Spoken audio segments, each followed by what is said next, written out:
सिम्बासी स्टेसनमा छु होइन। जस्तो जापानमा चाहिँ कुनै पनि ठाउँमा एकदमै बिजी भएको ठाउँमा धेरै ठाउँहरूमा रोबोटको प्रयोग थालिसकेको छ। जस्तै यो चाहिँ सिम्बासी स्टेसन हो होइन। जस्तै हामी यहाँबाट कुनै पनि ठाउँमा जानको लागि कलमा परियो, जस्तो नयाँ मान्छेहरूलाई थाहा भएन, त्यो थाहा नभएपछि चाहिँ कहाँ सोध्ने भनेर कन्फ्युज भयो भने चाहिँ जस्तो सिम्बासीको लागि चाहिँ रोबोट राखिदिएको छ। रोबोटले तपाईँको ठाउँहरू जाने ठाउँहरू भनिदिन्छ। जस्तो के हो भने मानौँ यहाँ मैले एकचोटि एक्जाम्पलको लागि यो रोबोटसँग चाहिँ म जाने ठाउँको बारेमा बुझ्छु, यसको लागि चाहिँ मैले यो बाइकबाट बोल्नुपर्ने हुन्छ, उसँग कुरा गरेर भन्छ एकचोटि यहाँ क्लियर नजिक आइदिनु ल। सुन्नासेन योकोहामा एकी डोको कारा इकिमासु का? ご用件をどうぞ。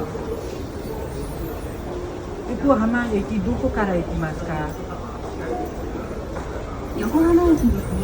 おすすめの乗り換えルートはこちらになります。所要時間は22分。料金は जस्तै मैले योकोहामा एकी डोको कारा इकिमासु का भन्यो भने यसरी देखाइरहेको छ। यो टेक्नोलोजी जापान कहाँबाट कहाँ पुगिसकेको भन्ने एउटा प्रमाण हो होइन। जस्तो हामी नेपालमा मान्छेलाई सोधिरहनु पर्छ, जस्तो जापानमा सोधिरहनु नपर्ने सिस्टम आइछ। अब धेरै ठाउँहरूमा यस्तो प्रयोग हुँदैछ होइन।